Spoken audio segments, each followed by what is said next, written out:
कुछ जरूरी शब्द बिल्कुल अंग्रेजी को बेसिक से समझने के लिए। सबसे पहला शब्द है मुझे। जब भी वाक्य में इस्तेमाल करें अंग्रेजी में मी शब्द का इस्तेमाल होगा।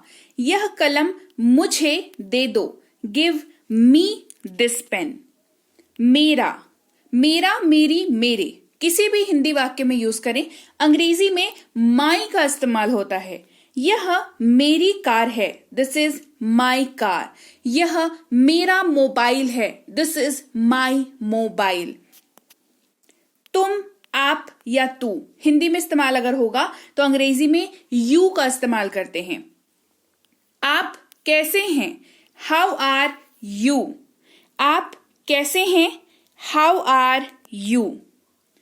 तुम लोग, आप लोग या तुम सब, इनमें से किसी का इस्तेमाल अगर आप कर रहे हो तो आप अंग्रेजी में यू वर्ड का यूज करेंगे। किसका यूज करेंगे, यू।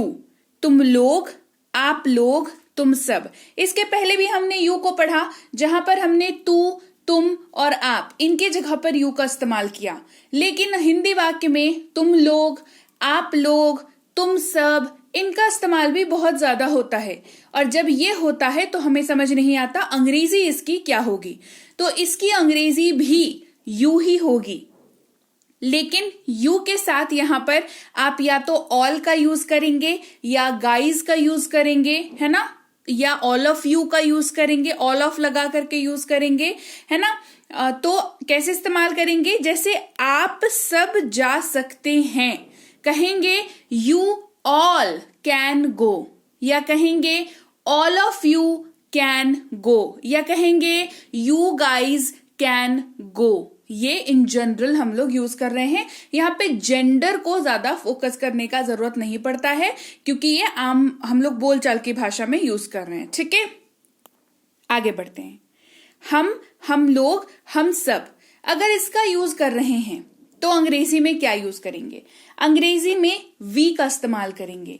जब आप हम लोग या हम सब का इस्तेमाल कर रहे हैं हिंदी वाक्य में, तो अगर आप थोड़ा सोचेंगे तो आपको ये समझ आएगा कि आप एक से ज्यादा लोगों की बात कर रहे हैं और आप उस लिस्ट में सम्मिलित हैं, आप उस ग्रुप में सम्मिलित हैं, इंक्लूडेड हैं, है ना। आप अपने आप को मिला करके बात कर रहे हैं अपने और किसी और के बारे में, तो आप वी का इस्तेमाल करते हैं, राइट। तो हम लोग क्रिकेट खेल रहे हैं, वी आर प्लेइंग क्रिकेट। हम लोग क्रिकेट खेल रहे हैं, वी आर प्लेइंग क्रिकेट। फिर है हमें, क्या कह रहे हैं, हमें। अस का इस्तेमाल करते हैं, इसे हमें दे दो, गिव इट टू अस। अब आपको दोनों शब्दों में डिफरेंस नहीं समझ में आ रहा होगा। वी में भी हम लोग की बात कर रहे थे जहां पर हम इंक्लूडेड थे और हम अपने साथ किसी और की बात भी कर रहे थे।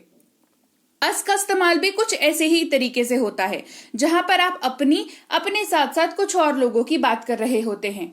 तो अस और वी में क्या डिफरेंस है, बहुत सिंपल डिफरेंस है। एक सब्जेक्ट के जैसा काम करता है, दूसरा ऑब्जेक्ट के जैसा काम करता है। क्लियर, आगे बात समझ में। फिर है तुम्हारा, तुम्हारा, तुम्हारी, तुम्हारे, आपका, आपकी, आपके। इन सब के लिए योर वर्ड का यूज करते हैं। तुम्हारा नाम क्या है, व्हाट इज योर नेम। आपका नाम क्या है, व्हाट इज योर नेम। तेरा नाम क्या है, व्हाट इज योर नेम। इसको यूज करते हैं। क्लियर। फिर है हमारा, हमारी, हमारे। आवर का यूज करते हैं, जैसे ये हमारा घर है, this is our house, this is our house. Clear. तो लीजिए, ये थी आज की क्लास जहां पर हमने सीखे बहुत बेसिक वाले वर्ड्स जिसकी मदद से हम बेसिक इंग्लिश कम्युनिकेशन आराम से कर सकते हैं। तो क्लास कैसी लगी कमेंट करके बताना। क्लास अच्छी लगी है क्लास को लाइक और शेयर कर दीजिएगा, चैनल को सब्सक्राइब कर दीजिएगा। आप देख रहे हैं Sanreet English academy, bell notification on कर दीजिएगा। जो लोग भी नए हैं वो सब्सक्राइब कर दीजिए, बेल नोटिफिकेशन ऑन कर दीजिए, और जो लोग हमारे ऑलरेडी फैमिली मेंबर्स हैं वो क्लास को लाइक और शेयर कर दीजिए। अगर आप करना चाहते हैं कोई कोर्स जैसे कि spoken English, English writing, English grammar, English reading या ई बुक्स लेना चाहते हैं तो हमारी ऐप संरीत इंग्लिश अकेडमी को डाउनलोड और इंस्टॉल करें गूगल प्ले स्टोर से। वहां पर आपको फ्री और पेड दोनों तरह की कोर्सेज मिल जाती हैं। किसी भी दिक्कत के लिए इस नंबर पर व्हाट्सएप मैसेज के जरिए संपर्क कर सकते हैं। इसके अलावा हमारी ई बुक्स आप इस वेबसाइट से भी ले सकते हैं। ये PDF वाली किताबें हैं, इनको डाउनलोड कर लेना जरूरी है। साथ ही व्हाट्सएप का ग्रुप, टेलीग्राम का चैनल ज्वाइन करना ना भूलें। फेसबुक, इंस्टाग्राम पर हमें फॉलो करना ना भूलें। और मैं आपसे मिलूंगी आपकी अगली क्लास में। Till then, thank you so much for watching. Stay tuned to Sanriti English academy.